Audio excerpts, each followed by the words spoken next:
Et nous poursuivons notre couverture spéciale des élections législatives à l'étranger. Il faut rappeler que il y a quelques minutes, on a retransmis la conférence de presse de l'autorité nationale des élections où les Égyptiens à l'étranger ont voté aujourd'hui au second tour de la première phase des élections législatives de 2025. Le second tour comprend également la reprise du vote dans 19 circonscriptions annulées lors de la première phase est répartie sur 7 gouvernorats. Pour plus de détails, nous avons le plaisir d'accueillir au bout du fil Madame Nafissa Ousmane. Vous êtes membre de la communauté égyptienne à Paris. Bonsoir.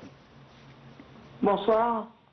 Alors, parlez-nous du déroulement de cette journée des élections. C'est toujours la motivation, c'est toujours sous l'organisation des jeunes. C'est un engagement, en fait, ils insistent toujours de soutenir leurs participants. C'est un engagement politique, en fait.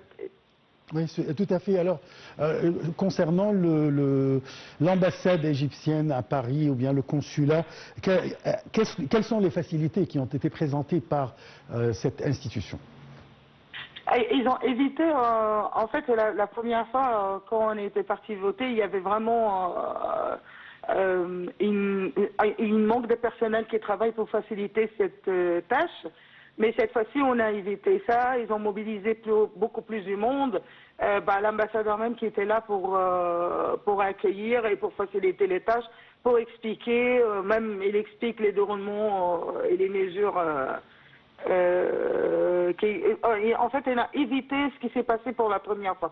C'était vraiment bien organisé, très bien organisé. Très bien.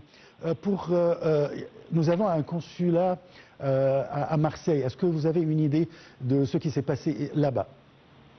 Je pense que c'est passé au même, parce qu'il y a une coordination entre les deux.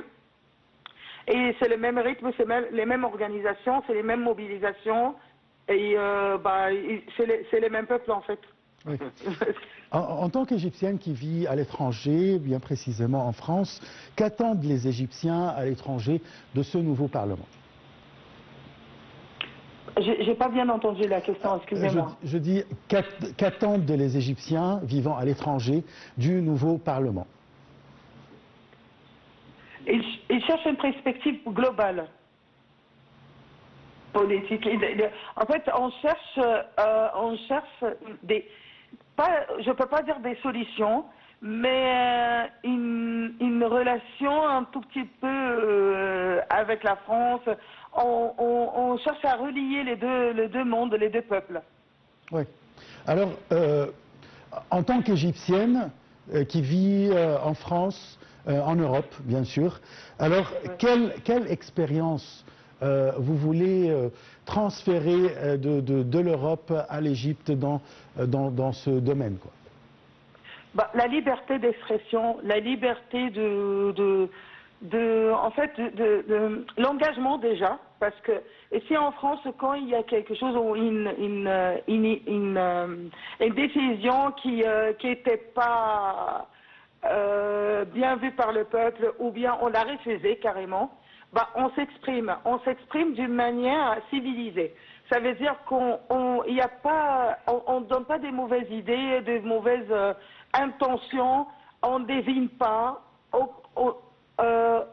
on n'accuse pas, et en fait on essaye au maximum d'analyser les choses, c'est ça le mot que je cherche, oui. Analyser les choses, trouver, les peuples même trouvent des solutions, ils ne jettent pas tout, ils donnent pas tout, ils laissent pas tout dans les mains de l'État et des responsables politiques ou responsables de payer les ministères et tout ça. Non. On cherche, nous, déjà, de mettre un nouvel système, on cherche les solutions, on s'exprime, même par les manifester légalement, bien sûr, avec en dessous des règles du pays. Et on essaye d'analyser d'abord, avant de critiquer. Moi, le seul conseil que j'aimerais bien le voir en Égypte, surtout avec les jeunes, d'analyser avant de critiquer. le monde entier, et c'est un passage assez difficile, assez dur. Oui. Mais il y a une différence entre un peuple qui ont décidé de supporter, soutenir leur pays par les actes, et des autres peuples qui essayent de critiquer sans analyser, sans comprendre la position de notre pays par rapport au monde entier. Oui. C'est ça. Oui, je vous remercie beaucoup à Madame Nefissa Osman. Je rappelle que vous êtes membre de la communauté égyptienne à Paris. Alors, l'autorité nationale des élections a tenu une conférence de presse aujourd'hui après la tenue des élections législatives des Égyptiens à l'étranger. Regardons ce reportage.